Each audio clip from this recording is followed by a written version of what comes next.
Kahit na ibigay mo pa ang atay mo, anong gagawin niya?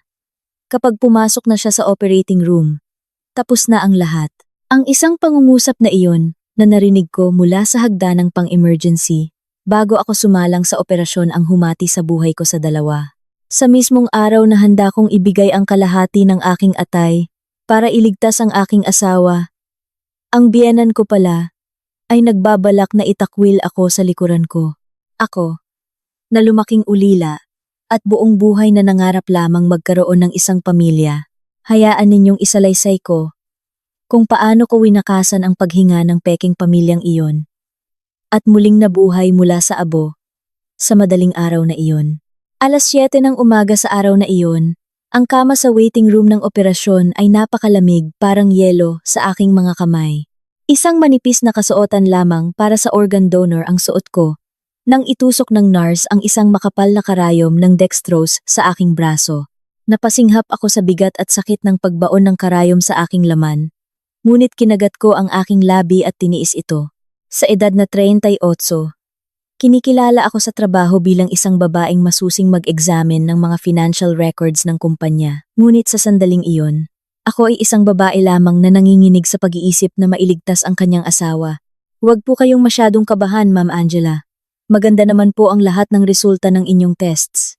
Ang recovery ng tatanggap ng organ ay nakasalalay din sa kondisyon ng donor, kaya kailangan ninyong maging kalmado ngayon, sabi ng nurse.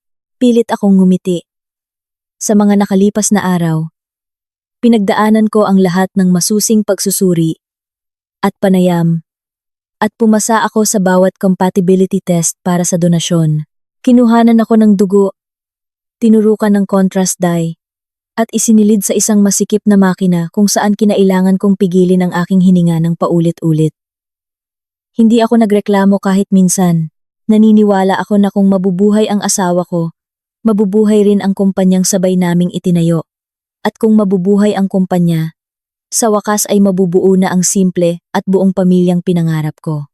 Noon, bumukas ang pinto ng waiting room. Pumasok ang biyanan kong si Celia, na nakatira sa ibang bahay. May dalang isang paper bag na puno ng mga bote ng mamahaling fruit juice. Aba, ang manugang ko. Nandito ka lang pala. Ang lamig-lamig ano? Bakit ang lamig ng kamay mo? Hindi pwedeng ganito ang isang magdodonate, nag-aalalang sabi ng biyanan ko, habang hinahawakan ang aking mga kamay. Muli, gumaan ang aking pakiramdam sa mainit niyang mga palad. Para sa isang taong lumaking walang magulang, ang mga simpleng haplos na tulad nito ay may malaking kahulugan. Nay, bakit po kayo naparito ng ganito kaaga? Tanghali pa naman po ang operasyon. Ano ka ba, Angela? Huwag mong sabihin yan. Para mailigtas ang anak kong si Paulo, kailangan unahin kitang alagaan. Oh, inumin mo ito. Mahal to. Sabi nila maganda raw sa atay. Kaya't pinuntahan ko pa sa isang special store kaninang madaling araw. Ipinilit ng biyanan ko ang bote ng juice sa aking kamay. Nang buksan ko ito, isang maasim na amoy ng gulay ang sumalubong sa aking ilong. Sa totoo lang, nasusuka ako at hirap akong lunukin, ngunit para sa effort ng aking biyenan, uminom ako ng isang lagok. Ayan, ganyan nga. Ubusin mo yan para mabilis kang gumaling. Kapag naging matagumpay ang operasyon na to, babangon ulit ang kumpanya ni Paulo. At ikaw, tatawagin ka ng, Madam, saan ka man magpunta, karapat-dapat mo namang makuha ang ganoong klaseng biyaya. Tumango ako. Iyon ang nag-iisang dahilan kung bakit ako nakahiga sa malamig na kamang ito. Ang asawa kong si Paulo, 40 anyos, ay isang lalaking magaling magsalita at may angking talino sa negosyo. Matapos kaming ikasal, pinalago niya ng husto ang kumpanya. Ibinuhos ko ang lahat ng naipon ko mula sa trabaho, kasama pa ang mga inutang ko sa bangko, sa kanyang negosyo. Kahit na naubos ang laman ng aking bank account, hindi ako natakot. Palagi akong niyayakap ni Paulo at bumubulong. Angela, hindi ko mararating ito kung hindi dahil sa'yo. Ikaw ang aking tagapagligtas, ang aking business partner. Ang kalahati ng kumpanyang ito ay tunay na sa'yo. Sa mga salitang iyon, kahit magpuyat ako ng ilang gabi para tapusin ang kanyang mga papeles, hindi ko naramdaman ang pagod. Ngunit biglang iniba ng biyenan ko ang usapan. Teka, Angela. Bago ka tuluyang ma-anesthetize, ayusin muna natin ang mga gastusin. Kapag nagsimula na ang operasyon, wala ka nang malalaman. Sa mga panahong litong-lito ka, kailangan mong makinig sa mas nakatatanda. Anong aayusin, Nay? Yung pambayad sa operasyon at ang deposito sa ospital. Nalaman ko na kung sa regular na kwarto ka, mas mabagal daw ang paggaling mo. Kailangan nating i-upgrade sa VIP room para komportable ka rin sa tabi ng anak ko. Ako na ang bahala sa lahat. Kaya ibigay mo sa akin ang credit card mo. Habang nasa operating room ka, ako na ang mag-aayos ng lahat ng malinis. Saglit akong natigilan. May kung anong lamig na gumapang sa aking dibdib. Sa katunayan, madalas nang humihingi ng pera sa akin ang biyenan ko, gamit ang mga dahilan tulad ng pambayad sa pagkain sa ospital o mga gamit para sa pasyente. Palagi niyang ginagamit ang card ko, ngunit kailanman ay hindi siya nagpakita ng resibo. Nay, ako na lang po ang gagawa niyan pagkagising ko. Ano ka ba? Batang ito. Sabi nila. Pagkagising mo, ilang araw ka pang hilo at wala sa sarili. Kapag na-delay ang bayad sa ospital at may mangyari sa anak kong si Paulo habang inooperahan, hindi siya makakatanggap ng tamang lunas. Iiyak ka na lang ba kapag nangyari yon? Ikaw ba ang mananagot? May mangyari habang inooperahan? Dahil sa mga salitang iyon, hindi na ako nakatanggi pa. Ginalugad ko ang aking bag, gamit ang nanginginig na kamay, at inilabas ang credit card. Tila naghihintay, mabilis na sinunggaban ng biyenan ko ang card. Ang kanyang kilos ay napakakinis, na kapag naaalala ko ngayon, kinikilabutan ako. Noong mga panahong iyon, akala ko, iyon ay galing lamang ng isang ina. Ayan, sa wakas nagkaintindihan din tayo. Ganito ang pamilya. Isang tulad mo, na hindi ko kadugo, inaalagaan kita, na parang tunay na anak. Sino pa ba ang mag-aalaga sa isang ulilang tulad mo ng ganito? Isipin mo na lang na biyaya mo ang biyenan mong ito at mabuhay ka ng naaayon. Kahit nakangiti niyang sinabi iyon. Ang mga salitang ulilang tulad mo ay tumusok sa aking puso. Ngumiti na lang din ako bilang tugon. Ganoon naman palagi. Hindi naman kasalanan ang lumaking walang magulang. Pero sa harap ng mga salitang iyon, palagi akong lumiliit. Hindi ko namalayan noon kung gaano niya kaalam ang kahinaang iyon at kung gaano kadalas niya iyong ginamit laban sa akin. Naku, kung titingnan kayo, para kayong tunay na mag-ina. Biro ng isang nurse na napadaan. Abot tenga ang ngiti ng aking biyenan. Siyempre naman, napakabait kaya ng manugang ko. Ibibigay niya ang sarili niyang atay para iligtas ang anak ko. Sa panahon ngayon, saan ka makakakita ng ganitong manugang? Isa siyang biyaya sa aming pamilya. Isang huwarang asawa. Ang mga salitang iyon, kahit paano, ay parang patalim na malamig, ngunit pilit kong binaliwala. Habang marahan kong hinihimas ang braso kung may nakatusok na karayom.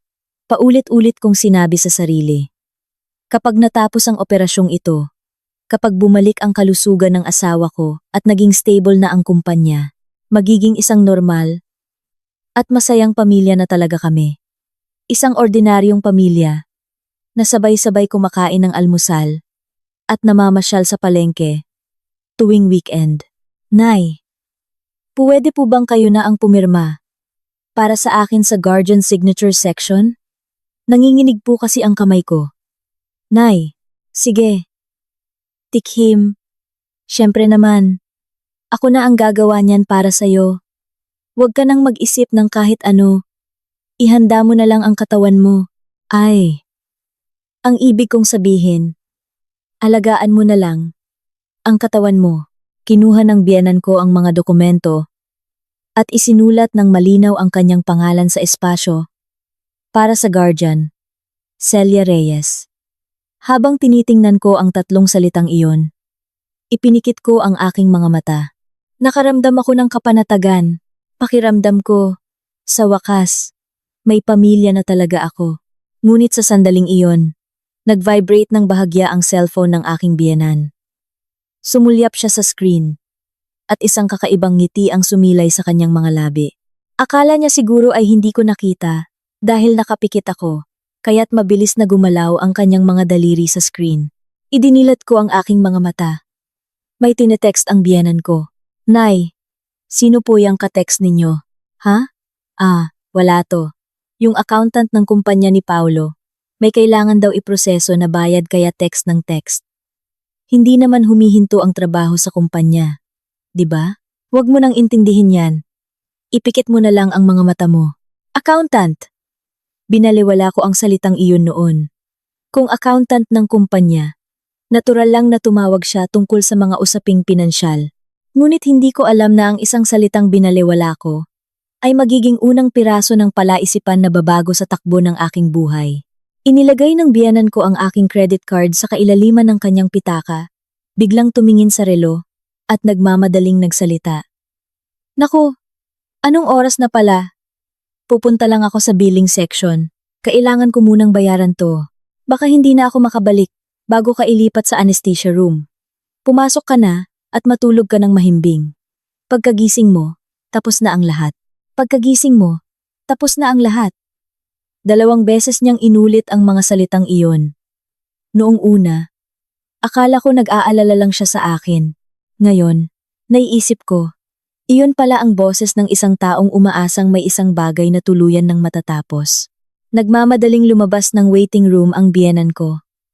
Bago pa man tuluyang sumara ang pinto, nakita ko ng malabo ang kanyang anino, na idinidikit ang cellphone sa kanyang tainga. Gumagalaw ang kanyang bibig. Hindi ko marinig dahil sa layo, ngunit ang kanyang ekspresyon ay kakaibang masaya. Hindi iyon ang ekspresyon ng isang taong iiwan, ang manugang nasasailalim sa operasyon. Muli akong pumikit. Ang malamig na ilaw mula sa fluorescent lamp ay tumatagos sa aking mga talukap. Sa kabilang kama, may marahang humihikbi na isang guardian ng ibang pasyente. At sa malayo, may isang anunsyo na tumatawag sa pangalan ng kung sino. Sa gitna ng ingay na iyon, nag-isip ako ng mag-isa. Bukas, o marahil ilang oras na lang, ang kalahati ng aking atay ay magbibigay ng bagong buhay sa katawan ng aking asawa. Sa gayon, magiging tunay na kaming iisa. Iyon ang pinaniniwalaan kong pag-ibig. Iyon ang pinaniniwalaan kong pamilya. Ang malamig na dextrose fluid ay tumutulo. Isang patak sa bawat sandali. Sa aking ugat. Isang patak. At isa pa, habang nararamdaman ko ang ritmikong lamig. Unti-unti akong nakatulog. Habang huling naaalala ang pangalan ng aking biyenan na nakasulat sa guardian signature line. Ang kumpanyang itinayo ko mula sa aking dugo at pawis. Ang atay na tatanggalin mula sa aking katawan. At ang salitang pamilya na itinuring kong mas mahalaga pa sa aking buhay. Hindi ko alam kung gaano kalupit na pagkakanulo ang isusukli nito sa akin. Sa ibabaw ng malamig na kamang iyon, wala akong kamalay-malay. Ngunit ang mahimbing na pagtulog na iyon, ang huling pagkakataon na ako'y nalinlang sa aking buong buhay. Ang kumpanyang ito ay para sa ating dalawa, Angela. Kung wala ka, wala talaga ako. Sa'yo lang ako nagtitiwala. Sa mga kritikal na sandali, hahawakan ng asawa ko ang aking kamay at sasabihin iyon. Sa isang salita niya lang, inubos ko ang aking ipon at umutang sa bangko. Kahit may naamoy akong hindi pamilyar na pabango sa kanyang damit, kahit may mga pangalang hindi ko kilala sa mga financial records, nagbubulag-bulagan ako. Mas takot akong masira ang bakod ng pamilyang pinapangarap ko, kaysa sa anumang bagay. Hayaan ninyong ikuwento ko kung paano ako nabulag ng may dilat na mga mata. Sa mga unang taon ng aming pagsasama, mabilis na lumago ang kumpanya ng aking asawa. Ang makitang lumalaki ang kumpanya mula sa isang maliit na opisina at nagkakaroon ng 10, 20 empleyado ay isang kapanapanabik na karanasan. Sa kanyang likas na karisma at galing sa pakikipag-usap, nakuha ni Paulo ang loob ng mga kliyente at tinawag siyang isang negosyanteng may Midas touch. Ako naman ay tahimik na nag-aasikaso ng mga numero sa kanyang tabi. Ngunit may isang ugali si Paulo. Palagi siyang nagsasabi na kinakapos siya sa pera sa mga pinakakritikal na sandali. Angela, kapag nakuha natin ang kontratang ito, aangat talaga ang kumpanya. Pero kulang tayo ng eksaktong 500,000 pesos. Ngayon lang talaga to. Tulungan mo ako. Sa susunod na buwan, kapag pumasok na ang bayad, ibabalik ko agad. Tiwala ka naman sa akin, di ba?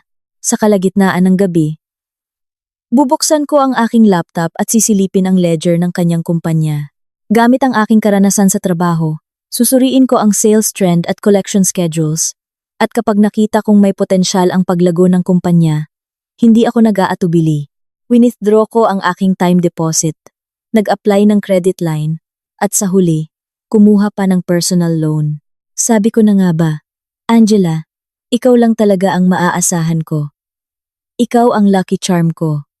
Tandaan mo, kapag umasenso itong kumpanya, ikaw ang unang-una kong bibigyan ng magandang buhay. Sino pa ba ang dahilan kung bakit ako narito ngayon? Pagkatapos sabihin niyon, ilang araw ang lumipas. Uuwi siyang may dalang isang mamahaling bag. Sa labas, umaarte siyang isang matagumpay na CEO.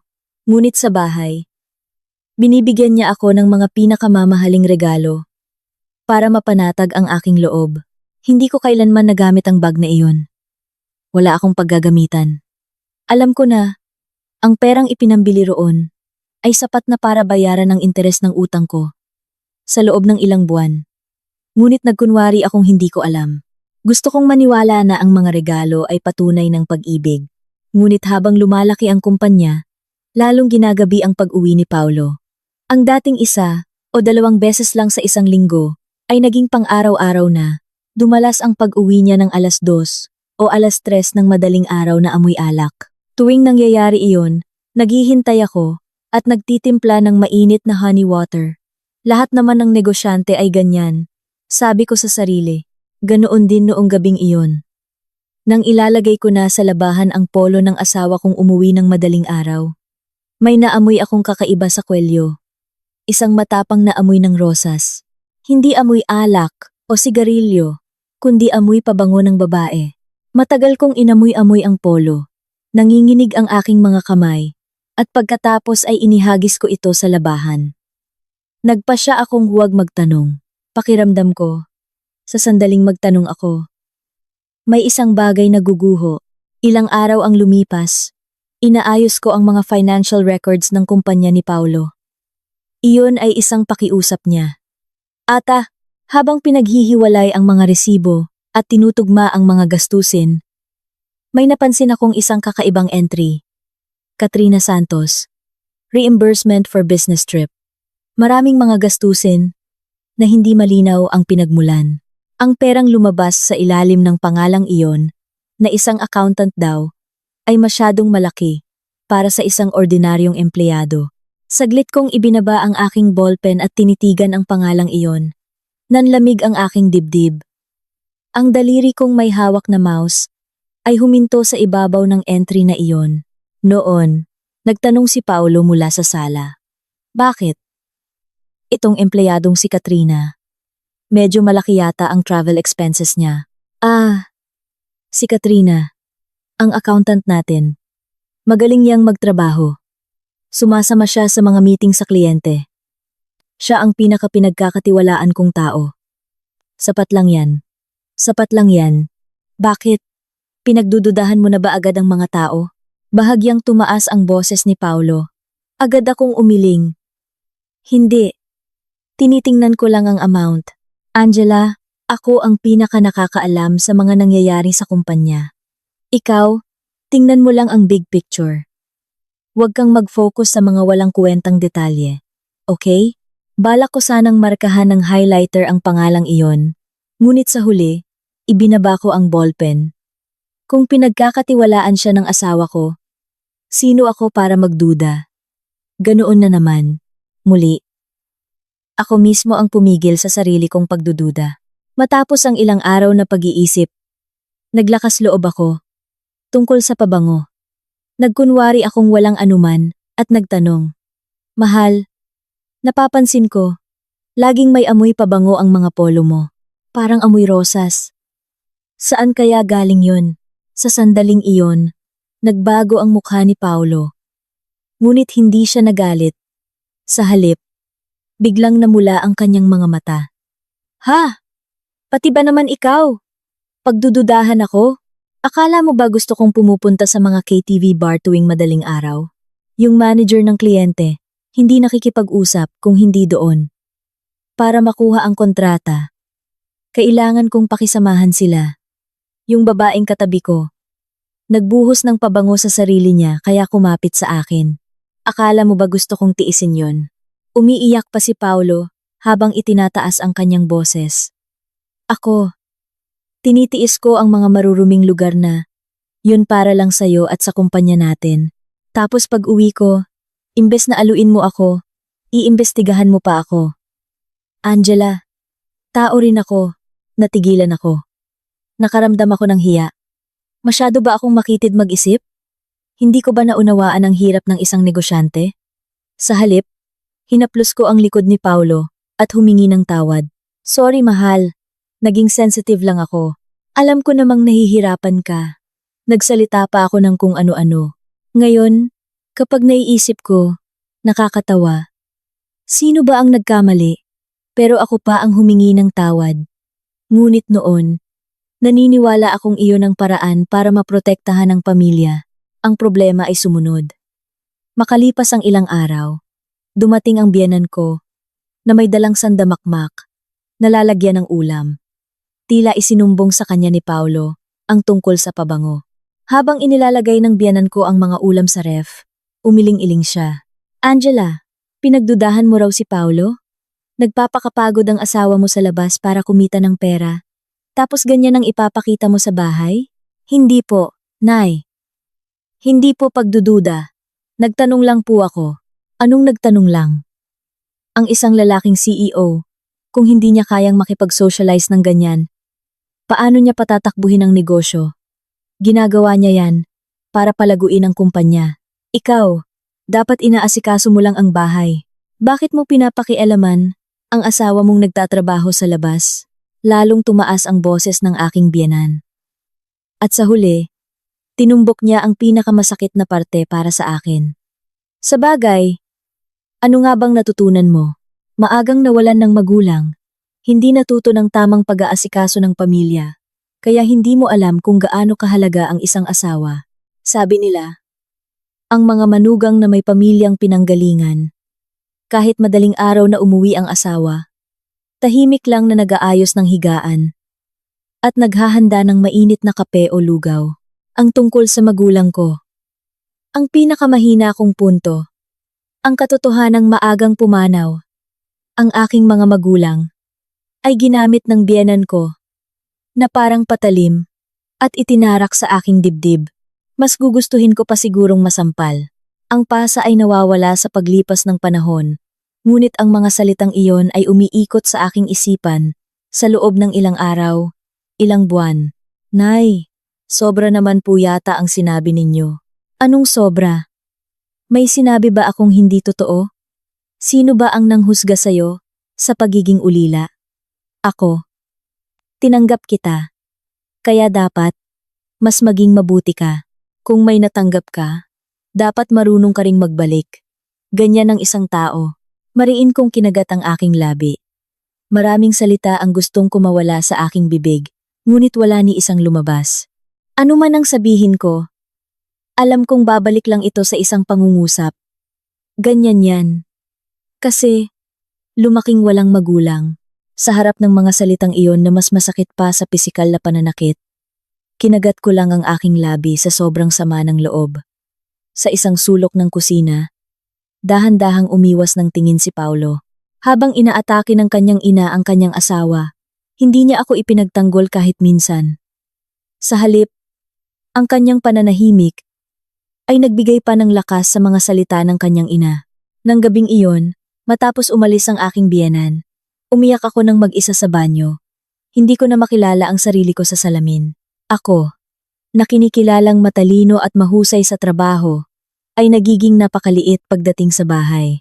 Mula noon, sinadya kong mas magbulag-bulagan. Kahit dumalas ang hindi pag-uwi ni Paulo, kahit may mga pangalan ng tindahan na hindi ko kilala sa credit card statement, kahit muling lumabas ang pangalang iyon sa ledger, pinilit kong huwag tingnan. Kakaiba, Ngunit habang lumalaki ang aking pagdududa, tila lalong lumalayo ang pamilya. Kaya nagpa siya akong alisin ang pagdududa. Sa totoo lang, hindi ko inalis, kundi ibinaon ko ng malalim. Minsan, may nakita akong resibo sa bulsa ng Amerikana ni Paulo. Isang mamahaling hotel restaurant para sa 2 tao. Sa petsang hindi ko alam, matagal kong tinitigan ang resibong iyon, pagkatapos ay itinapon sa basurahan. Hindi ako nagtanong. Minsan din, may tumawag sa cellphone ni Paulo sa kalaliman ng gabi, sa pangalang Katrina.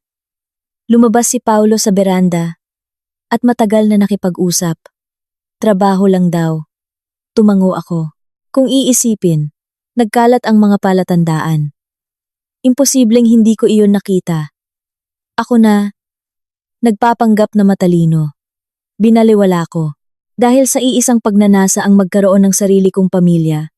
Ako na lumaking walang magulang, ako mismo ang nagtakip sa aking mga mata, gamit ang aking mga kamay. Mas gugustuhin ko pang malinlang, kaysa mawala iyon. Mamamatay na ang anak ko. At dahil yan sa kapabayaan mo bilang asawa. Ganyan talaga. Kapag walang natutunan sa pamilya.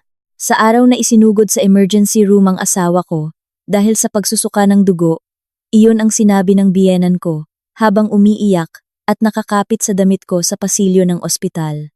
Kahit narinig ko iyon, araw-araw pa rin akong pumunta sa ospital para iligtas ang aking asawa. Kahit nalalagas ang aking buhok, naniwala akong iyon ang paraan para protektahan ang aking pamilya. Balikan natin kung paano ko muntikang ialay ang aking katawan para sa kanila. 6 na buwan na ang nakalipas. Noong araw na iyon, muling uminom at nakipag-socialize sa mga kliyente si Paulo. Kaya't ginabi na naman siya ng uwi. Ngunit pagpasok pa lang niya sa pinto, bigla siyang napasigaw at bumagsak. Mula sa kanyang bibig, bumulwak ang maitim na dugo. Habang pinapanood kong kumalat ang dugo sa puting sahig, hindi ako makasigaw at agad na tinawagan ang 911. Ang diagnosis sa emergency room ay acute liver cirrhosis.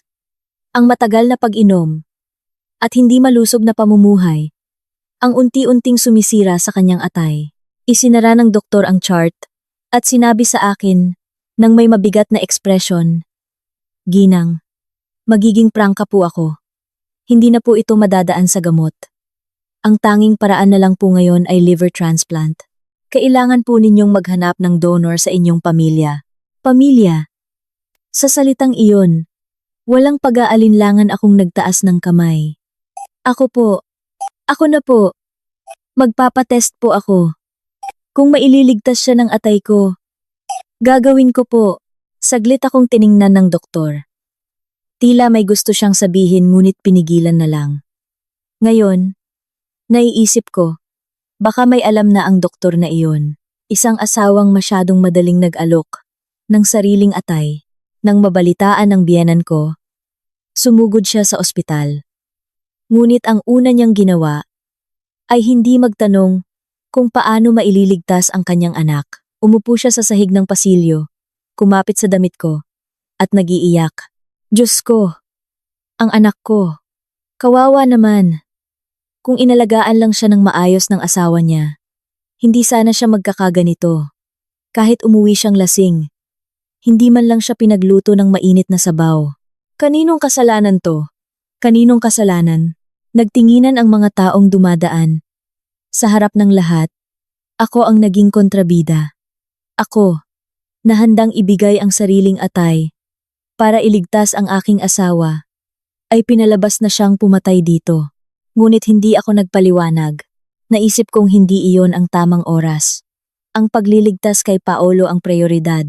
Nang mailipat sa kwarto, hinawakan ni Paulo ang kamay ko, gamit ang kanyang payat na kamay. Sa loob ng ilang araw, nanilaw ang kanyang mukha, at ang kanyang mga braso ay butot balat na lang.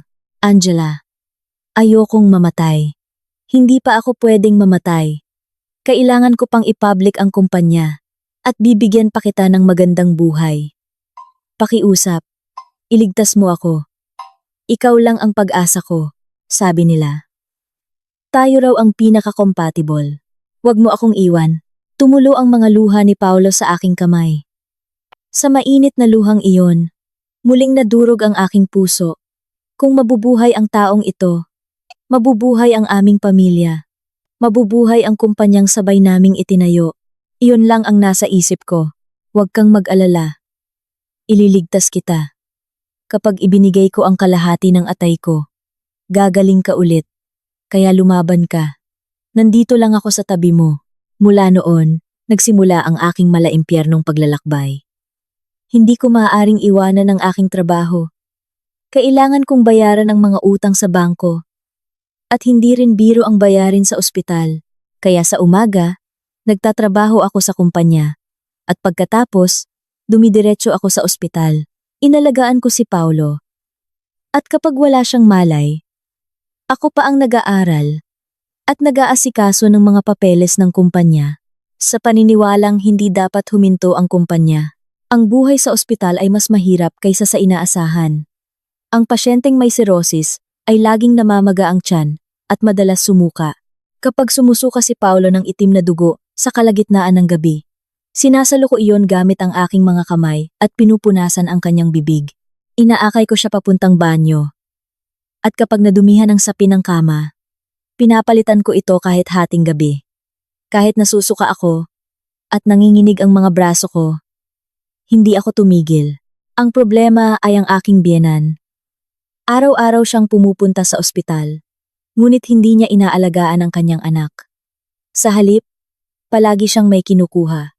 Angela, kailangan ng bayaran ng pagkain sa ospital. Bigyan mo ako ng 500 pesos. Ubos na rin ang mga gamit para sa pasyente. Dapat, ang manugang ang nag-aasikaso niyan. Kailangan ko pa bang sabihin sa'yo? Binuksan ko ang aking pitaka. At natural na kukuha ang biyenan ko ng 500 o 700 pesos. Walang resibo. Hindi ko alam kung saan napunta ang pera. Nagtiwala na lang ako na siya ang nag-aasikaso. Ang mas kakaiba ay madalas siyang may kausap sa telepono sa labas ng kwarto. Isang araw, habang pabalik ako mula sa pagbili ng sabaw, nakita ko siyang nakikipag-usap sa telepono sa lounge ng ospital. Opo, Direktor. Habang wala pang malay si Paulo, kayo na po ang bahala dyan. Ang checkbook at bank tokens ng kumpanya ay nasa akin, kaya huwag kayong mag-alala. Oo, walang alam ang manugang. Nang makita ako, bigla niyang ibinaba ang telepono. Sino po yun? Nay? Yung direktor ng kumpanya, nangangamusta lang. Nag-aalala kasi ang mga tao sa kumpanya para kay Paulo. Huwag mo nang intindihin yan. Asikasuhin mo na lang ang pag-aalaga sa kanya. Muli akong tumango. Ang mga opisyal ng kumpanya na nangangamusta sa kanilang boss, natural lang iyon. Ngunit hindi ko inakala na ang biyenan ko ay may sariling pakikipag-ugnayan sa mga opisyal ng kumpanya ng kanyang anak at may pinaplano. Makalipas ang 2 buwan, nagsimulang bumigay ang aking katawan. Dahil sa matinding kakulangan sa tulog at stress, nagsimulang malagas ang aking buhok. Isang umaga, habang nagsha-shampoo, nagulat ako nang makita ang isang kumpol ng buhok sa aking kamay. Sa gitna ng aking anit, may isang bilog na kasing laki ng barya na kalbo na. Alopecia. Sa harap ng salamin sa banyo, hawak ang nalagas na buhok. Umiyak ako ng walang tunog. Baka marinig ni Paulo. Baka sabihin na naman ng biyenan ko na nag-iinarte lang ako. Tinakpan ko ang aking bibig at umiyak. Sa kabila nito, tuwing bibisita ang biyenan ko, mayroon siyang idinadagdag. Anong nangyari sa mukha mo?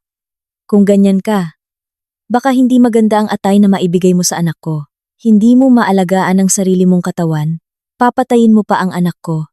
Ayusin mo nga ang sarili mo. Ganyan ba ang asawa ng isang CEO? Dahil ganyan kakalosyang kaya hindi na-satisfy si Paulo sa bahay? Hindi na-satisfy. Sumagi iyon sa aking isipan, ngunit muli kong binalewala ang pabango ng rosas, ang pangalan sa ledger. Matagal ko nang ibinaon ang lahat ng iyon. Madalas din akong hindi kumakain. Sa pag-aasikaso ng lugaw ni Paulo at pag-aasikaso ng mga papeles ng kumpanya, hindi ko na naasikaso ang sarili kong pagkain. Maraming araw na isang siopaw at kape lang mula sa convenience store ang laman ng tiyan ko.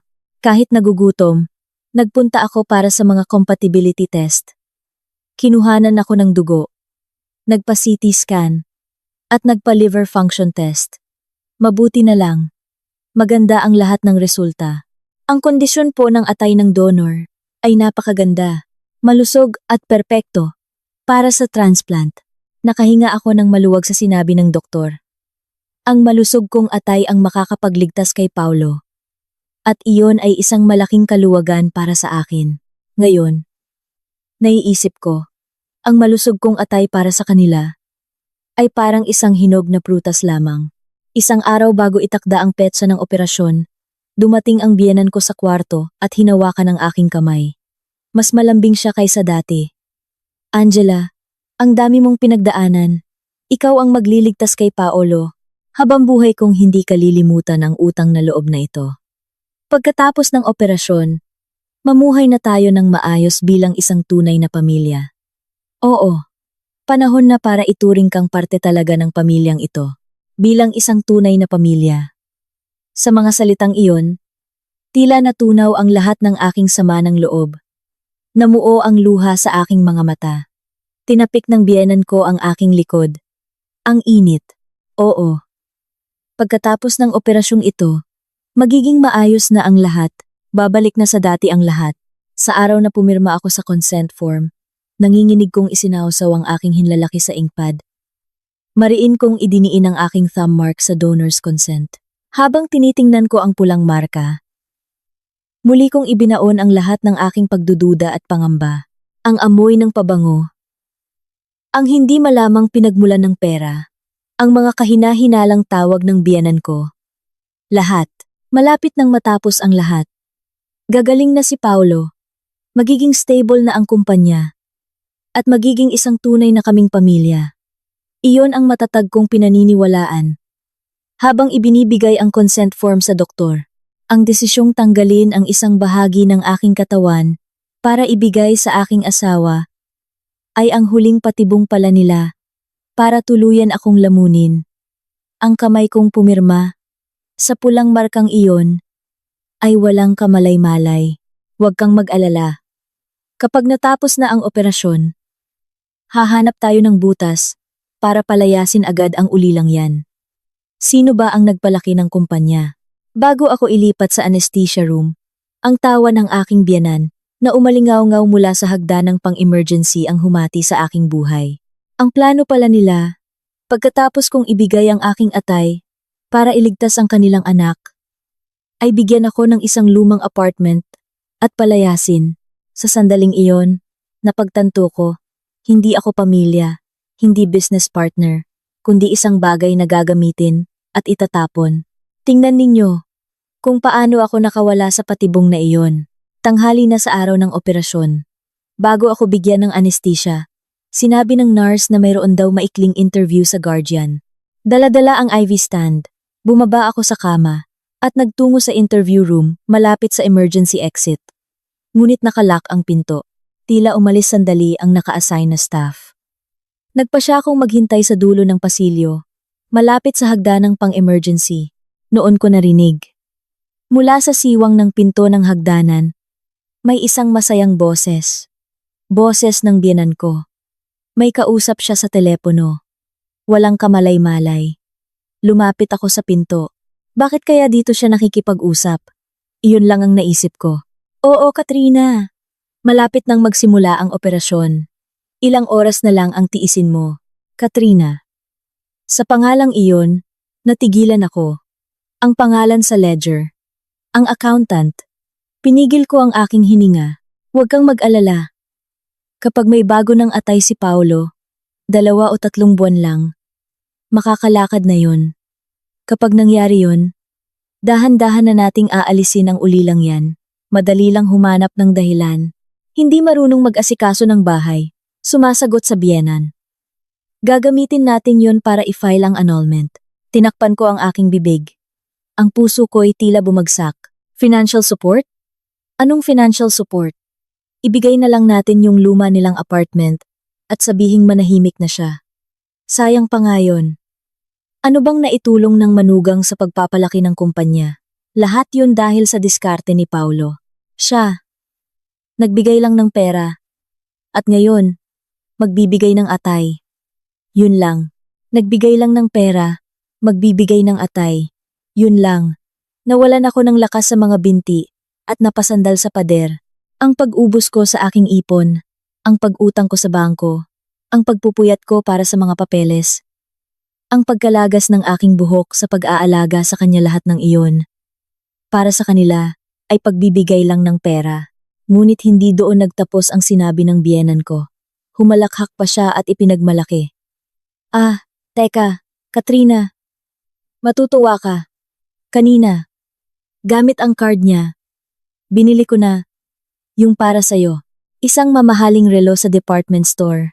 1.5 million pesos. Tutal, malapit na rin namang maging atin ang pera niya, di ba? In the end, ang manugang pa ang nagbayad para sa regalo ko sa'yo. Haha, ang kumpanya, buong buo nang mapupunta kay Paulo. Ikaw at si Paulo, magpapakasaya kayo sa kumpanya. Ang manugang pa ang nagbayad para sa regalo ko sa'yo. Sa isang pangungusap na iyon, lahat ng tinakpan ko, gamit ang aking mga kamay, ay biglang nabura. Ang biyenan kong kumuha ng card ko, para daw sa bayarin sa ospital, para sa VIP room. Ginamit niya pala iyon, para bilhin ang mamahaling relo, para sa kabit ng kanyang anak. Sa mismong oras na papasok na ako, sa anesthesia room. Sa sandaling iyon, ang lahat ng hiwa-hiwalay na piraso ay nabuo. Ang amoy ng rosas sa madaling araw. Ang pangalang Katrina Santos sa ledger. Ang mga tawag sa beranda sa kalaliman ng gabi.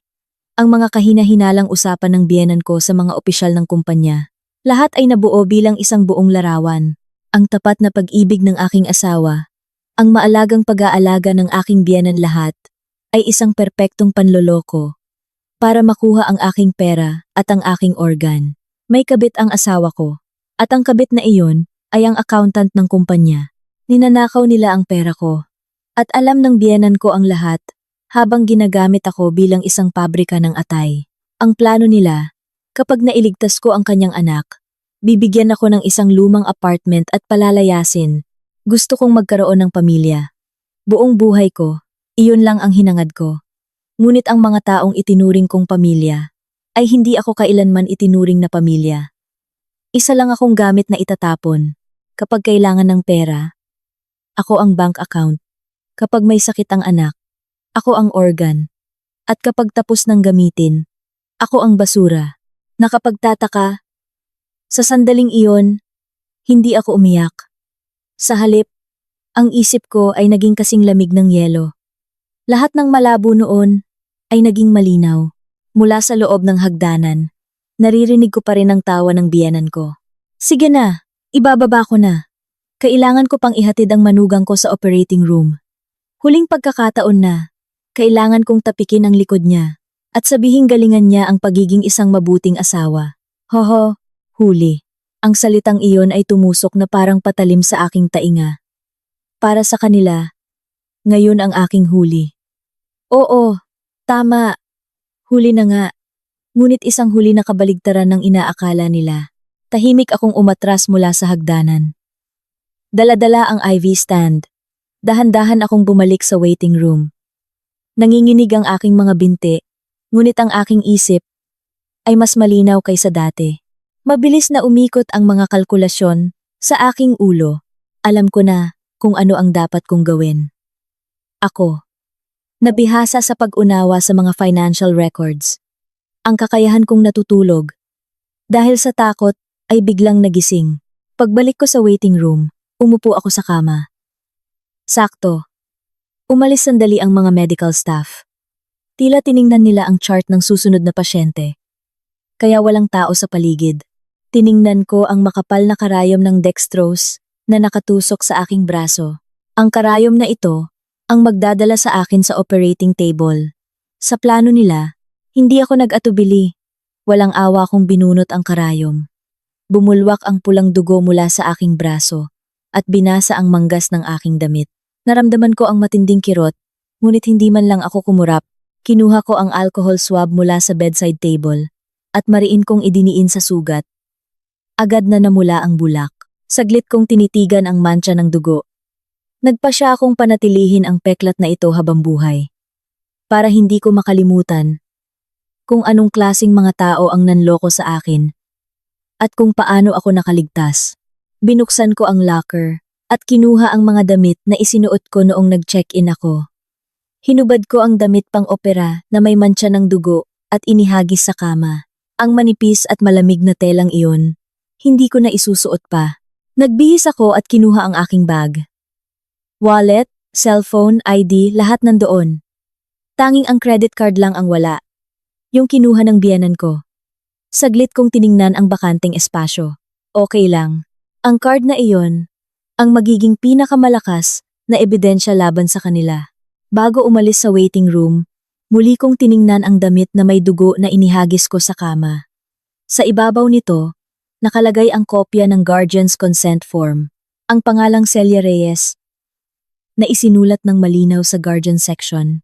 Ang pangalang nagbigay sa akin ng kapanatagan noon ay ngayon ang pinakanakakatakot na pangalan.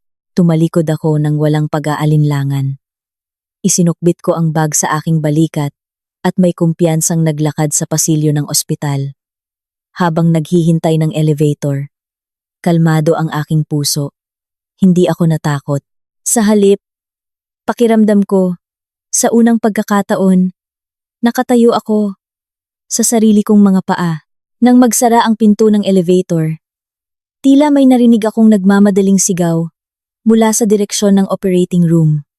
Wala ang donor! Nawawala ang donor. Ang mukha ng biyenan kong makakarinig ng balitang iyon, kahit hindi ko nakikita. Alam ko kung paano ito magbabago. Ang hinog na prutas, bago pa man mapitas, ay biglang naglaho. Nanginginig na siguro ang mga kamay ng biyenan kong namumutla habang paulit-ulit na tinatype ang numero ko. Dumating ang elevator sa ground floor. Bumukas ang pinto. Ang maliwanag na sikat ng araw mula sa lobby ng ospital ay tumama sa aking mukha. Ipinikit ko ng bahagya ang aking mga mata at lumakad patungo sa liwanag na iyon. Ngayon, ako naman ang may hawak ng baraha. Ang lakas ng loob mong sirain ang kumpanya ng anak ko. Saan ka kumukuha ng kapal ng mukha? Ikaw na ulilang walang pinanggalingan. Iyan ay isang bahagi ng voice message na iniwan ng biyenan ko sa aking cellphone noong gabing umalis ako sa ospital. Noong una, nagmamakaawa siya. Ngunit nang maglaon, lumabas ang tunay niyang kulay at nagsisigaw na siya. Ngunit pinatay ko ang lahat ng tawag. At nang gabing iyon, sa loob ng vault na madali kong nabuksan, natagpuan ko ang lahat ng katotohanan. Ngayon, oras na para ikuwento ko kung paano ko unti-unting sinakal ang kanilang paghinga. Pagkalabas ko ng lobby ng ospital, agad akong sumakay ng taxi. Saan po tayo, ma'am? Sa bahay ko po. Ay, hindi. Sa laging handa. Quezon City po tayo. Bahay ko? Napangiti ako nang mapait nang lumabas iyon sa aking bibig. Ang tinutukoy ko ay ang bahay na balak ibigay sa akin ng biyenan ko para manahimik na lang. Sige, kung iyon ang gusto nilang ibigay sa akin, ako na ang unang aagaw nito ng buo. Pag-alis pa lang ng taxi, nagsimulang mag-vibrate ng walang tigil ang aking cellphone. Ang pangalang Nanay Celia ay paulit-ulit na lumitaw at nawawala sa screen. 1, 2, 3 beses. Kapag ibinababa ko, tumatawag ulit. Matagal kong naramdaman ang panginginig sa aking palad. Pagkatapos ay dahan-dahan kong itinaas ang sulok ng aking bibig. At walang pag-aalinlangan, pinindot ko ng matagal ang power button. Naging itim ang screen. Tumigil ang panginginig. Natahimik ang loob ng sasakyan. Sumulyap sa akin ang driver sa rearview mirror. Kahit nagpalit ako ng damit, siguro ay nakita niya ang bulak at plaster sa aking braso. Ma'am, nasugatan po ba kayo? Okay lang po ba kayo? Opo. Okay na po ako ngayon. Ngayon lang po ako naging okay. Taos puso kong sagot. Pagdating ko sa bahay, agad kong binuksan muli ang cellphone. Daan-daang missed calls ang sumalubong sa akin. Ngunit hindi ko iyon pinansin. At naghanap ako ng 24-hour locksmith at tumawag. Pwede po ba kayong pumunta ngayon din? Papalitan ko po ang doorknob. Yung pinakamaganda po sana. Magre-register din po ako ng bagong password at card key. Sa loob ng 30 minuto, dumating ang locksmith. Tinanggal niya ang lumang doorknob at pinalitan ng isang high-tech na security device na gumagamit ng fingerprint at password. Habang nagre-register ng bagong password, sinigurado kong walang anumang numero na alam ng biyenan ko. Hindi birthday ni Paulo, hindi anibersaryo ng kasal. Wala. Ang mga petsang iyon ay wala ng kahulugan sa akin. Pagkaalis ng locksmith, kumuha ako ng isang malaking trash bag at binuksan ko ang aparador sa master's bedroom. Ang mga mamahaling polo, Amerikana, sapatos, at kurbata ni Paulo. Mga bagay na binili ko gamit ang perang inutang ko. Isiniksik ko ang mga iyon sa bag nang walang pakundangan. Wala akong balak na tiklupin pa ng maayos. Sa isang sulok ng sala, may mga gamit din na iniwan ang biyenan ko. Madalas kasi siyang natutulog doon. Ang kanyang mga damit, makeup, tsinelas lahat, ay isinilid ko rin sa bag. Balak kong burahin ang lahat ng bakas nila sa bahay na ito. Habang nag-iimpake ako, pumasok ako sa study room at nakita ang isang built-in na vault sa ilalim ng mesa. Ito ang vault na sinasabi ni Paulo, na pinaglalagyan niya ng mahahalagang dokumento at hindi ko pwedeng pakialaman. Ngunit alam kong tamad siyang magpalit ng security settings kahit kailan. Umupo ako sa harap ng vault. Hindi ko man alam ang eksaktong password, kilala ko naman kung mag-isip si Paulo. Ang password niya sa kumpanya, sa cellphone, ay laging ang kanyang birthday o ang petsa ng pagkakatatag ng kumpanya. Sinubukan kong i-type ang kanyang birthday. Pula. Sunod, ang anibersaryo namin. Pula pa rin. At sa huli, ang petsa ng pagkakatatag ng kumpanya. Ting, isang berdeng ilaw ang umilaw at dahan-dahang bumukas ang pinto ng vault. Sa loob, may isang lumang briefcase. Kinuha ko iyon at pinuwersang buksan ang lock at inilabas ko ang laman sa ibabaw ng mesa.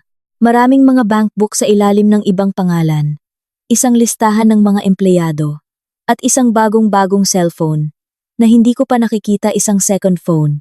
Nanginginig ang aking mga kamay. Binuklat ko muna ang mga bankbook, mga account na hindi nakapangalan kay Paulo. At isa sa mga pangalang nakasulat doon ang tumatak sa aking mata. Katrina Santos. Ang pangalan sa ledger, ang pangalang tinawag ng biyenan ko sa hagdanan. Ang bankbook ay puno ng mga record ng malalaking halaga na regular na pumapasok at lumalabas. Binuklat ko ang listahan ng mga empleyado. Katrina Santos, 31 anyos, Accounting Department. Sa tabi nito, nakasulat ang kanyang birthday. Kinuha ko ang second phone. Pinindot ko ang screen at lumabas ang lock screen. 6 na numero ang password. Saglit akong nag-isip at pagkatapos ay tinipe ko ang birthday ni Katrina na nakita ko sa listahan. Dahan-dahang nag-unlock ang screen. Kumakabog ang aking dibdib. Binuksan ko ang messaging app. At sa loob, bumuhos na parang talon ang lahat ng pinag-usapan nila sa loob ng 3 taon. Mula sa mga malalambing na pagbati, mga larawan mula sa kanilang mga biyahe, mga hotel booking, at higit sa lahat, usapan tungkol sa pera. Ang mga record kung paano kinuha ni Paulo ang investment ko at inilipat ang bahagi nito sa dummy account ni Katrina ay naroon. Nakadetalye ayon sa petsa. Makakakuha ulit ako ng 5 million sa asawa ko. Ililipat ko yung 2 million sa account mo. Kapag naayos na ang kumpanya. Sa ating dalawa na yan. Huwag mong pansinin yung original. Akala niya kasi sa kanya ang kumpanya. Ang cute niyang maging tanga. Ang cute niyang maging tanga. Matagal kong tinitigan ang mensaheng iyon. Kakaiba, ngunit hindi na masakit.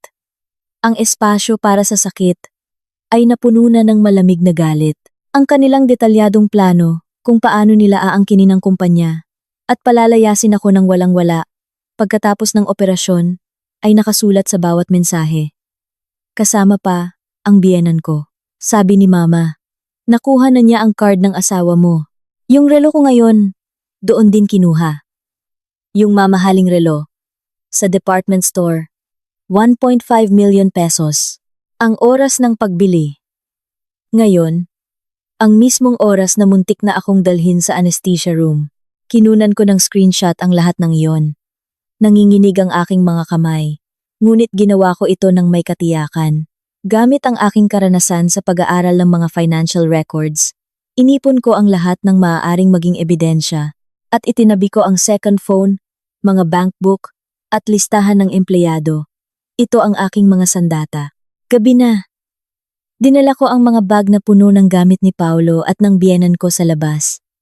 At inilagay ko ito nang maayos sa isang sulok ng pasilyo. Pumasok ako sa loob at isinara ang mabigat na pintong bakal. Ang bagong doorknob ay tumunog ng malakas habang nagsasara. Clack.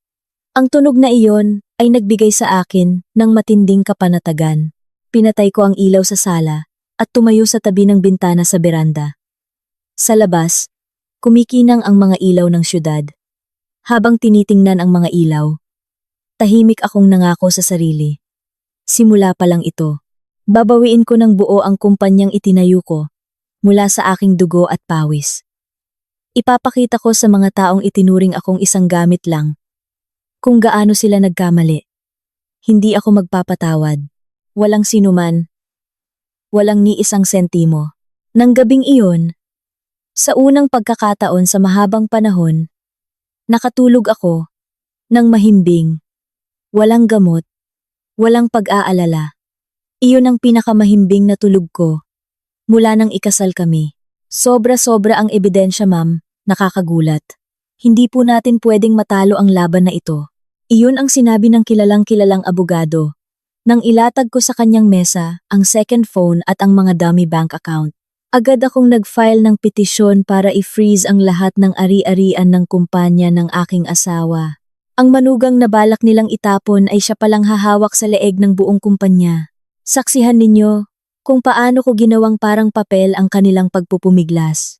Kinaumagahan, matapos burahin ang 197 missed calls, nagising ako, nagluto ng mainit na kanin at kumain. Sa unang pagkakataon mula nang ikasal kami, inasikaso ko ang sarili kong pagkain. Nagbihis ako. Inilagay sa bag ang second phone, mga bank book, listahan ng empleyado, at lahat ng ebidensya ng aking investment, at umalis ng bahay. Pumunta ako sa opisina ng isang abogado na kilala, bilang pinakamahigpit sa mga kaso ng annulment at corporate law. Sa consultation room, inilabas ko isa-isa ang mga ebidensya. Ang mga dummy bank account, listahan ng empleyado, ang second phone, at lahat ng patunay ng perang ibinuhos ko sa kumpanya. Mga bank loan documents, time deposit withdrawal slips, at mga transaction records. Inayos ng abogado ang kanyang salamin at matagal na pinag-aralan ang mga dokumento habang binabasa niya ang mga mensahe sa second phone. Lalong sumeryoso ang kanyang mukha. Ma'am, kayo po ba mismo ang nag-ayos ng lahat ng ito? Opo. Sanay po akong tumingin ng mga financial records ng kumpanya. Kahanga-hanga. Karaniwan, inaabot ng ilang buwan para lang makahanap ng ebidensya sa mga ganitong kaso. Pero dito, malinaw na malinaw ang pinagmulan ng pondo at ang mga senyales ng embezzlement at pati na rin ang mga mensahe tungkol sa plano nilang angkinin ang kumpanya. Prangka na po ako. Hindi po natin pwedeng matalo ang laban na ito. Tumango ako. Alam ko kung gaano kalakas ang hawak kong baraha. Attorney, dalawang bagay po ang gusto ko. Una, annulment at financial damages. Pangalawa, mabawi ang lahat ng perang ininvest ko sa kumpanya sa pinakamabilis at pinakasiguradong paraan. Posible po. Ngunit kailangan nating kumilos bago nila mailipat ang kanilang mga ari-arian. Kailangan nating i-freeze agad ang assets ng kumpanya. Ang pagpunta sa bangko ang sumunod kong ginawa. Hiningi ko ang statement ng credit card ko na kinuha ng biyenan ko sa ospital. Nang matanggap ko ang papel, hindi ko napigilang mapangiti. Nang mapait, malinaw na nakasulat. Kahapon, 11:47 a.m. Sky Garden Department Store. Luxury items. Halaga, 1,500,000 pesos. Ang mismong oras na muntik na akong dalhin sa anesthesia room, gaya ng ipinagmalaki ng biyenan ko sa telepono. Ginamit niya ang card ko para bilhin ang mamahaling relo para sa kabit habang ang manugang ay papunta sa operating table. Maingat kong tiniklop ang statement at inilagay sa aking bag. Ito pa lang, sapat na para ipakita sa korte kung anong klasing mga tao sila. Pagbalik ko sa opisina ng abogado, walang pag-aalinlangan akong pumirma sa mga dokumento, annulment petition, at claim for damages. At ang pinakamahalaga, isang petisyon para i-freeze ang lahat ng assets ni Paulo, ang kanyang shares sa kumpanya, ang corporate bank accounts, at lahat ng real estate properties. Ito po ay isang paraan para masigurado nating mababawi ninyo ang inyong investment. Bago pa man sila makapagbayad ng utang o sahod, uunahin nating isecure ang pera ninyo. Ilang araw ang lumipas, inaprubahan ng korte ang aking petisyon. Na-freeze ang corporate bank accounts ng kumpanya ni Paulo. Hindi na sila makakagalaw ng kahit isang sentimo, at mabilis na kumalat ang balita sa kanilang mga kliyente. Na-freeze daw ang kumpanya ni CEO Paulo. Mukhang may malaking problema. Ang negosyo ay umiikot sa tiwala. At nang masira ang tiwalang iyon, mabilis na gumuho ang kumpanya. May mga tseke silang kailangang pondohan, ngunit dahil naka-freeze ang mga account, hindi sila makapagbayad. Ang kumpanya ay nasa bingit ng bankruptcy. Siyempre, hindi na nahimik ang mag-ina. Kumuha sila ng abogado at nagbanta ng countersuit. Kesyo ninakaw ko raw ang mga sikreto ng kumpanya. May problema raw ako sa pag-iisip. Sinubukan pa nilang hikayatin ang mga opisyal ng kumpanya na magbigay ng testimonya laban sa akin. Sa harap ng mga mensahe sa second phone, ang kanilang mga kasinungalingan ay naging parang papel. Huwag mong pansinin yung original. Akala niya kasi sa kanya ang kumpanya. Ang mga opisyal na sinubukan nilang hikayatin ay umatras din nang malaman nilang walang kinabukasan ang kumpanyang naka-freeze. Dahil sa pagkansela ng operasyon, hindi na rin makapagyabang ang biyenan ko sa ospital. Dahil nawala ang donor, kinansela ang operasyon, at si Paulo ay pinalabas na lang matapos maging stable. Ang dalawang nawalan ng mapupuntahan ay sa aming apartment din napadpad. Noong araw na iyon, pauwi ako. Pagpasok ko sa pasilyo ng apartment, nakita ko sila. Yakap-yakap ang mga bag ng basura na inilabas ko. Nanginginig sila sa harap ng pinalitan kong doorknob. Ang biyenan ko ay nakasubsob sa mga bag. At si Paulo, na may naninilaw na mukha, ay nakasandal sa pader. At hirap huminga. Nang makita ako ng biyenan ko, bigla siyang tumayo. Angela, nagkamali ang nanay. Pakiusap. Sabihin mo ang password. Maawa ka naman. Nangangawit na kami rito sa labas. At si Paulo, masama ang pakiramdam niya. Dinaanan ko lang sila, na parang mga ipis sa sahig. Walang salita, tumayo ako sa harap ng doorknob. At dahan-dahan kong tinipi ang bagong password. Ting-ting-ting, umilaw ang berdeng ilaw, at bumukas ang pinto. Hoy! Uli lang walang pinanggalingan. Ang lakas ng loob mong sirain ang kumpanya ng anak ko. Sino ka ba?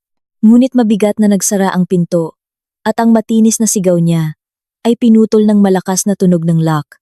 Clack. Pumasok ako sa sala at umupo sa sofa. Nagtimpla ako ng tsaa at dahan-dahang ininom. Ang mainit na singaw ay umakyat sa aking mukha. Sa labas ng pinto, patuloy pa ring kumakatok at sumisigaw ang biyenan ko, ngunit ang ingay ay unti-unting lumayo. Perpektong ebidensya at kontrol sa pera. Sa harap ng dalawang bagay na iyon, ang dating matagumpay na negosyante at ang mayabang na biyenan ay walang nagawa. Ang mga taong itinuring akong gamit lang ay ngayon, yakap-yakap, ang mga basurang ibinato ko sa kanila. Sa pasilyo, ibinaba ko ang tasa at tumingin sa bintana. Palubog na ang araw. Nang humina ang ingay sa labas, nag-text ako sa abogado. Attorney, please proceed to the next step. Simulan na po natin ang pag-aaral sa pag-acquire ng core assets ng kumpanya. Simula pa lang ito. Hindi ako titigil sa pagpapabagsak sa kanila. Ang kumpanyang itinayo ko mula sa aking dugo at pawis. Gagawin ko na itong tunay na akin. Angela, nabaliw ako noon. Pakiusap. Alisin mo lang ang freeze order sa kumpanya. Pakiusap. Mamamatay na si Paulo. Iyan ang sinabi ng biyenan kong nawalan ng lahat. Lumuhod sa sahig ng lobby ng bago kong opisina. At kumapit sa laylayan ng aking pantalon. Ang parehong tao na ilang linggo lang ang nakalipas, ay tumatawa sa harap ng anesthesia room. At nagsasabing palayasin ang ulilang yan. Itinutok ko sa kanyang mukha ang peklat na iniwan ng karayom ng dextrose sa aking braso. Ito ang paraan kung paano ko tinali ang huling buhol. Nang ideklarang bangkarota ang kumpanya, mabilis na gumuho ang lahat. Tuluyan nang nawalan ng pagkakataon si Paulo na magkaroon ng liver transplant dahil nawala ako bilang donor at wala nang ibang compatible sa pamilya. At kahit mayroon man, wala na silang pera para bayaran ito. Bangkarota na ang kumpanya. Dahil sa matinding paninilaw, ang buong katawan niya ay naging dilaw at ang kanyang tiyan ay lumobo. Sa huli, napunta si Paulo sa isang kama sa isang mumurahing ospital dahil sa tindi ng kanyang mga atake. Itinali siya sa kama habang sumusuka ng itim na dugo. Ang biyenan kong pinalayas ng walang ni isang sentimo. Itinulak ang wheelchair ng kanyang anak at nagtungo sa huling lugar na maaari niyang puntahan. Ang mamahaling condo unit ni Katrina. Ang accountant at kabit. Ang bahay na ipinundar ni Paulo gamit ang perang ninakaw niya. Ito ay kuwentong narinig ko lang. Paulit-ulit daw na kinatok ng biyenan ko ang pinto ng kondo. Nagmamakaawa na iligtas ang kanyang anak. Nawala na silang matirhan. Nasinira silang lahat ng manugang. Ngunit ang reaksyon ni Katrina ay malamig. Nabalitaan na pala niyang bangkarota na ang kumpanya. At nang makita niya ang lalaking may malubhang sakit at walang pera, agad nagbago ang kanyang mukha. Kumuha raw siya ng isang dakot ng asin mula sa kusina at isinaboy sa kanila na parang nagtataboy ng hayop. Bakit kayo nandito, mga talunan? Wala na akong pakialam sa inyo. Huwag na kayong babalik dito. At walang awang isinara ang pinto. Nang mawalan ng pakinabang ang lalaking nangako sa kanya ng magandang buhay, hindi siya nag-atubili kahit isang segundo. Nang mawala ang interes, agad siyang tumalikod. Isang laro na puno ng mga taong walang konsepto ng utang na loob. Kaya natural lang ang ganitong katapusan. Sa kalye, niyakap daw ng biyenan ko ang gulong ng wheelchair. Ng kanyang nabubulok na anak. At humagulgol. At ang pangalang tinawag niya ay ang pangalan ng manugang na kanyang niyurakan at tinapakan ang pangalan ko. Ilang araw ang lumipas. Pinuntahan ako ng biyenan ko sa aking trabaho, sa lobby ng office building kung saan ako nagsasagawa ng acquisition. Pauwi ako mula sa pananghalian, nang makita ko siya sa gitna ng lobby. Sa loob ng ilang araw, tila tumanda siya ng 10 taon. Nang makita ako, agad siyang lumuhod. Angela! Diyos ko, Angela! Nagkamali ang nanay! Nabaliw ako. Pakiusap. Alisin mo na ang freeze order sa kumpanya. Para man lang may pambayad kami sa ospital. Gumapang siya at kumapit sa laylayan ng aking pantalon. Huminto ang mga taong dumadaan at pinanood kami. Ang parehong tao na ginawa akong kontrabida sa harap ng lahat sa pasilyo ng ospital ay ngayon nagmamakaawa sa harap ng lahat sa lobby. Tiningnan ko siya mula sa itaas nang may malamig na ekspresyon. At dahan-dahan kong itinaas ang kaliwang manggas ng aking damit. Mayroon pa ring pulang peklat sa aking braso. Ang marka mula sa araw na ako mismo ang bumunot ng karayom ng dextrose. Itinutok ko ang peklat sa kanyang mga mata. Nay, alam niyo po ba kung ano to? Ito po ang peklat mula sa karayom na ako mismo ang bumunot noong araw na kukunin niyo ang atay ko. Narinig ko po lahat ng pinag-usapan ninyo nang kasama niyo sa hagdanan. Namutla ang mukha ng biyenan ko. Angela. Yun. Sabi niyo, bibigyan niyo ako ng isang apartment at kukunin niyo ang buong kumpanya. Sabi niyo, ano raw ang naitulong ng manugang? Lahat daw ay gawa ng anak niyo at yung mamahaling relo. Sa card ko pa kinuha, ibinaba ko ang aking manggas. At malamig na nagsalita. Ano raw ang naitulong ng manugang? Yung manugang na yon ang nagpundar ng lahat ng pondo ng kumpanya. Yung manugang na yon ang nag-aral ng lahat ng records ng kumpanya. Kaya ngayon, yung manugang na yon ang nakapag-file ng freeze order. Umatras ako. Ngayon, yakapin ninyong dalawa ang bangkarotang kumpanyang iyan at sabay kayong magdusa. Hindi ko aalisin ang freeze order. Gagamitin ko ang perang iyon para mabawi ang pera ko. Walang matitira ni isang sentimo. Tumalikod ako. Sa likuran ko, sumigaw ang biyenan ko na parang tinataga. Angela! Hoy! Hindi mo pwedeng gawin to! Inalagaan kita! Ikaw na ulila. Tinanggap kita bilang manugang. Inalagaan. Huminto ako sandali sa salitang iyon. Ngunit hindi ako lumingon. Hindi niya ako inalagaan. Ginamit niya ako. Marahan akong sumenya sa mga security guard sa lobby. 2 guard ang lumapit at hinawakan ang mga braso ng biyenan ko. Nagpumiglas siya ngunit sa huli ay kinaladkad palabas. Itinapon siya sa malamig na sahig na marmol. Ang dating mayabang na tao ay ngayon nakaupo sa sahig ng gusali at nakatingin sa langit. Saglit ko siyang pinanood mula sa likod ng salaming pinto. Hindi galit, hindi rin saya. Isang pakiramdam lang. Natapos na. Isang pakiramdam na ang bagay na matagal nang sumasakal sa akin ay sa wakas ay nawala na. Nang araw ding iyon, 2 dokumento ang ipinadala ng korte kay Paulo. Isa ay isang demanda para sa malaking halaga ng danyos. At ang isa pa ay isang criminal complaint para sa estafa at paggamit ng dummy accounts. Ito rin ay kuwentong narinig ko lang. Ang asawa kong nakatali sa kama sa isang nursing home ay nanginginig daw na tinanggap ang mga dokumento.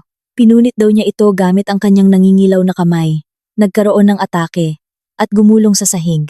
Bumubula raw ang bibig at sumusuka ng itim na dugo. Ang bibig na dating bumubulong ng, "Ikaw ang aking tanging tagapagligtas at kasosyo," ay ngayon puro bula at dugo na lang ang inilalabas. Ang kumpanya, ang kabit, ang ina walang sino man ang nakapagligtas sa kanya.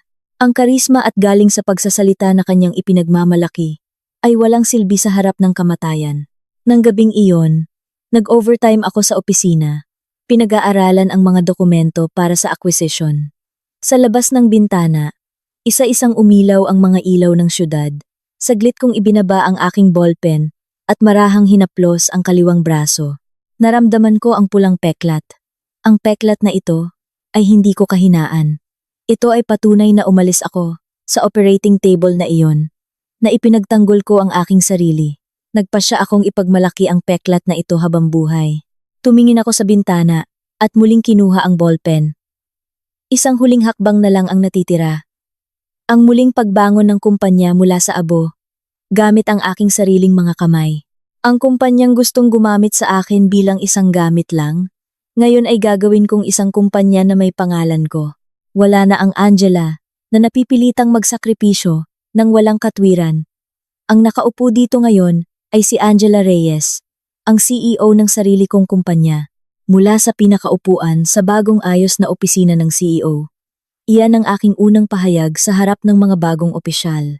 Ang babaeng lumaking ulila at laging lumiliit ay ngayon nakaupo sa pinakamataas na posisyon ng kumpanyang itinayo niya mula sa kanyang kakayahan, dugo, at pawis. Ito ang huling yugto. Ang aking muling pagbangon mula sa kanilang mga guho. 3 buwan ang lumipas. Kasama ang mga abogado at accountant, ginugol ko ang mahabang panahon para ma-acquire ang mga pangunahing assets ng bangkarotang kumpanya ng aking asawa. Ang mga mahahalagang teknolohiya, patents, key personnel, at mga kontrata ay legal kong binili bilang bahagi ng pagbawi ko sa aking investment. Ginamit ko ang aking karapatan bilang isang creditor at walang anumang mali sa proseso. Sa totoo lang, walang sinumang mas nakakaalam sa tunay na halaga ng kumpanyang iyon kaysa sa akin. Ako ang nag-aaral ng kanilang mga libro.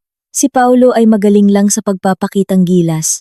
Ang mga numero at sistema na nagpapatakbo sa kumpanya ay alam ko lahat. Kung aling patent ang kumikita, aling kliyente ang tunay na mahalaga, sino ang mga empleyadong tunay. Na nagtatrabaho alam ko kung paano paghiwalayin ang ginto sa bato. At kinuha ko lamang ang mga may halaga. Nabalitaan ko ang tungkol kay Paulo habang tinatapos ang acquisition. Isang malamig na madaling araw, Pumanaw raw siya sa isang sulok ng isang multi-patient room sa isang nursing home nang walang bumibisita. Hanggang sa huli, sumusuka siya ng dugo, mag-isa. Iniwan siya ng kabit, at ang kanyang ina ay abala sa sarili niyang problema, kaya walang sinumang nagbantay sa kanyang huling sandali. Ang malalakas na salita na ipapublic niya ang kumpanya at bibigyan ako ng magandang buhay ay nagtapos sa isang malamig na kama sa isang sulok ng isang kwarto. Nang marinig ko ang balita, saglit akong tumingin sa bintana. Hindi galit, hindi rin lungkot, isang pakiramdam lang ng kawalan. Ang katapusan ng taong minsan kong pinaniwala ang pag-ibig ay napakapait. At naisip ko kung gaano kahungkag ang buhay. Ngunit iyon lang. Mabilis akong bumalik sa trabaho. Nakarating din sa akin ang balita tungkol sa biyenan ko. Nabaon siya sa utang mula sa ospital at sa mga naiwang utang ng kanyang anak. Dahil sa pagbagsak ng kumpanya, ang mga utang ni Paolo ay naiwan at bahagi nito ay napunta sa kanya. Sa edad na 65, nagtatrabaho raw siya sa kusina ng isang mumurahing ihawan, araw-araw na naglilinis ng mga grill. Ang kanyang mga kamay ay nasisira dahil sa matapang na sabon at dahil sa maghapong pagtayo, hirap na siyang maglakad dahil sa arthritis. Ang mga kamay na dating nagmamalaki sa pagbili ng organic juice ay ngayon naglilinis ng sebong iniwan ng iba. Ayon sa kwento, gabi-gabi raw siyang umiiyak. Yakap-yakap ang isang pekeng mamahaling relo na iniwan ni Katrina. Ang tunay na 1.5 milyong pisong relo ay sigurado ng kinuha ng kabit at ang naiwan sa kanya ay isang pekeng napulot lang kung saan. Habang yakap-yakap ang pekeng relo, humahagulgol daw siya at sinasabing, "Ako mismo ang nagtaboy sa aking biyaya." Biyaya? Naging biyaya ba talaga ako sa kanya? Hindi.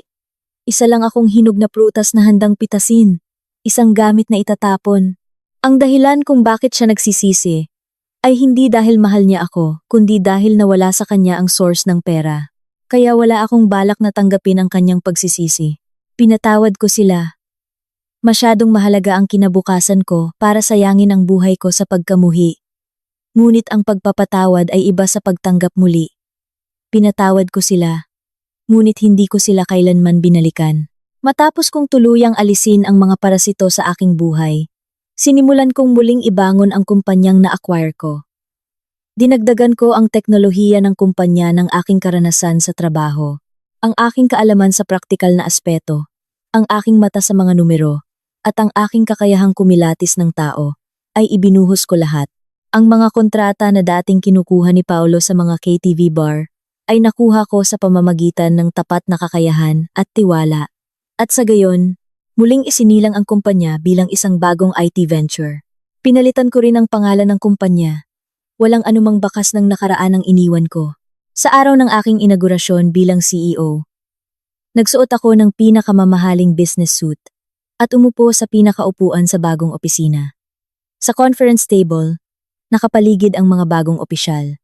Sinimulan ko ang aking unang business presentation sa harap nila. Walang panginginig sa aking boses. Tanging kumpiyansa, habang isa-isa kong tinatalakay ang sales targets, mga bagong business plan, at ang vision para sa susunod na 3 taon, tumatango ang mga opisyal. Ang aking mga daliri na naglilipat ng slides ay hindi nanginginig. Sa ilalim ng maliwanag na ilaw, saglit kong nakita ang aking refleksyon sa salamin. Wala na doon ang mahinang manugang na nalinlang at nanginginig sa takot. Wala na rin doon ang babaeng laging lumiliit kapag nababanggit ang kanyang mga magulang, ang babaeng umiiyak habang hawak ang nalalagas na buhok. Sa halip, isang tao na may hawak ng sariling buhay ang nakatayo roon. Nang matapos ang presentation, umulan ng palakpakan. Lumapit ang isang opisyal at sinabi, "Ma'am, sa totoo lang, noong una, nag-aalinlangan kami. Pero ngayon ko lang nakita ang isang taong may ganito kalinaw na vision. Kung kayo po ang CEO, siguradong babangon muli ang kumpanyang ito." Ngumiti ako at sumagot, "Oo, babangon ito. Ngunit ngayon, hindi para sa iba, kundi sa ilalim ng sarili kong pangalan." Nang lumabas ako ng gusali, palubog na ang araw. Bumaba ako sa basement parking at sumakay sa driver's seat ng isang mamahaling sedan na nakapangalan sa akin. Hindi ito kotseng ibinigay o binili sa utang. Ito ay kotseng binili ko, gamit ang sarili kong pera, sa ilalim ng sarili kong pangalan. Nang simulan ko ang makina, umugong ito ng malakas. Hinawakan ko ang manibela. Ang peklat sa aking kaliwang braso ay bahagyang nakikita sa ilalim ng aking manggas. Hinaplos ko ang peklat at bahagyang ngumiti. Ako, na buong buhay na kumapit sa isang hungkag na konsepto ng pamilya. Dahil sa kalungkutan ng pagiging ulila, gusto kong maging bahagi ng pamilya ng iba. Kaya't ibinigay ko ang lahat, ang aking ipon, kalusugan, at sa huli, pati na ang bahagi ng aking katawan. Ngunit ang hungkag na iyon ay hindi ako kailanman ipinagtanggol. Ang pinakamatatag na nagtanggol sa akin ay ang aking kakayahan at ang mga bagay na pinaghirapan ko. Ang kumpanyang binawi ko gamit ang aking mga kamay, ang kayamanang itinayo ko gamit ang aking isip, at ang matatag na sarili na hindi na kayang manipulahin ng iba. Iyon, mas matatag pa kaysa sa anumang pamilya. Ang sumusuporta sa akin ngayon. Nagham ako ng isang kanta.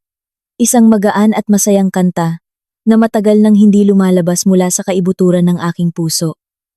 Paglabas ko sa parking lot at sa kalsada, mariin kong inapakan ng accelerator. Ang kotse ay umabante ng suwabe, ngunit walang pag-aalinlangan. Sa rearview mirror, unti-unting lumiliit ang gusaling kulay abo. Ang nakaraan ay lumalayo. Wala na ang Angela na napipilitang magsakripisyo.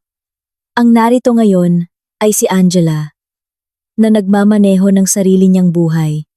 At ang daan sa hinaharap, mas maliwanag at mas maluwag kaysa dati. Si Angela, na buong buhay na nangarap ng pamilya at ibinigay ang lahat, ay sa huli natagpuan ang tunay na buhay nang ipagtanggol niya ang kanyang sarili.